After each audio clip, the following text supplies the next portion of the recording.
ধরুন আপনি আকাশে উঠছেন ৭৫০ ফুট প্রতি সেকেন্ড গতিতে, যখন হঠাৎ করেই আপনার সামনে একটি যুদ্ধ বিমান চলে আসে ১০০ ফুটের মধ্যে। এরপর কি ঘটতে পারে? একটি ভয়ঙ্কর সংঘর্ষ অথবা অবিশ্বাস্যভাবে কাছাকাছি যাওয়ার এক ঝুঁকিপূর্ণ মুহূর্ত।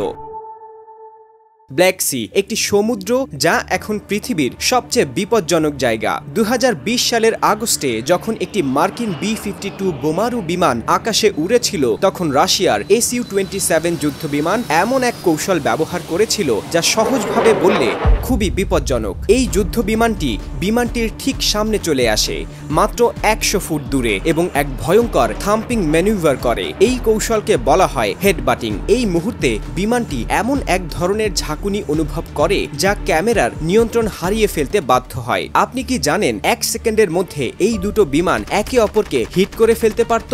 যতটা আমরা ভাবি, ব্ল্যাক সি শুধু একটি সমুদ্রের মতো নয়, এটি একটি যুদ্ধের মঞ্চ যেখানে রাশিয়া এবং যুক্তরাষ্ট্র একে অপরের ওপর আধিপত্য প্রতিষ্ঠা করতে প্রতিযোগিতা করছে। এবং ২০১৪ সালের পর যখন রাশিয়া ক্রিমিয়া দখল করল, ব্ল্যাক সি তাদের জন্য আরও গুরুত্বপূর্ণ হয়ে উঠল। সেভাস্তোপল এবং নভরোসিস এই দুটি বন্দরের মাধ্যমে রাশিয়া তার তেল এবং গ্যাস রপ্তানি অব্যাহত রেখেছে। রাশিয়া জানে যদি ব্ল্যাক সি বন্ধ হয়ে যায় তাদের জন্য কি বিপদ আসবে। তাদের তেল রপ্তানি থেমে যাবে এবং তারা পৃথিবীর অন্যান্য অঞ্চলে প্রবাহিত হতে পারবে না। এটাই হলো রাশিয়ার সেই শক্তি, ব্ল্যাক সি, যা তাদের সামরিক শক্তি ও অর্থনীতির জন্য অপরিহার্য। কিন্তু শুধুমাত্র রাশিয়া নয়, ব্ল্যাক সি সমুদ্র পুরো বিশ্বের জন্য গুরুত্বপূর্ণ।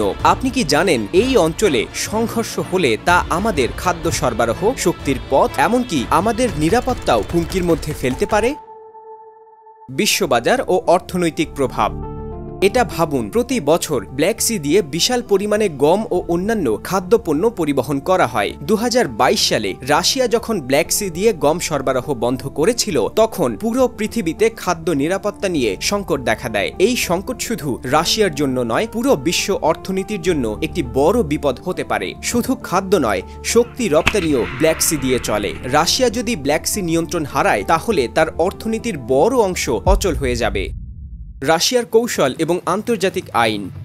রাশিয়া শুধু সামরিক শক্তি দিয়ে এই যুদ্ধ করছে না, বরং তারা আন্তর্জাতিক আইনকেও কাজে লাগাচ্ছে। রাশিয়া মন্ট্রো কনভেনশন চুক্তিতে সই করেছে, যা ন্যাটো দেশগুলোর জন্য ব্ল্যাক সিতে তাদের যুদ্ধ জাহাজ পাঠানোর পথ বন্ধ করে দেয়। তবে এই চুক্তি রাশিয়াকেও সাহায্য করে। তারা তাদের শক্তিশালী নৌবাহিনী আরও কার্যকরভাবে ব্যবহার করতে পারে। এইভাবে রাশিয়া ব্ল্যাক সিকে তার নিজেদের সামরিক আঞ্চলিক আধিপত্য হিসেবে প্রতিষ্ঠিত করতে চায়, যাতে এই অঞ্চলে তারা তাদের শক্তির প্রবাহ চালিয়ে যেতে পারে।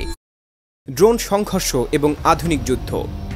এখন আসুন ২০২৩ সালের দিকে। এমন এক ঘটনা ঘটে যা রাশিয়া ও যুক্তরাষ্ট্রের সম্পর্কের নতুন মাত্রা খুলে দেয়। রাশিয়া ২টি Su-27 বিমান পাঠিয়ে মার্কিন MQ-9 রিপার ড্রোনকে আক্রমণ করে। প্রথমে তারা ড্রোনের ওপর ফুয়েল ডাম্পিং করে, ড্রোনটি অন্ধ হয়ে যায়। কিছু সময় পর এক রাশিয়ান যুদ্ধ বিমান ড্রোনের প্রোপেলারকে আঘাত করে এবং ড্রোনটি বিধ্বস্ত হয়ে যায়। এটি ছিল প্রথম সরাসরি সংঘর্ষ যা আমেরিকা এবং রাশিয়ার মধ্যে ঘটে, এবং এই ঘটনার পর থেকে ইউরোপ এবং পুরো পৃথিবী এই অঞ্চলের পরিস্থিতি সম্পর্কে আরও সতর্ক হয়েছে।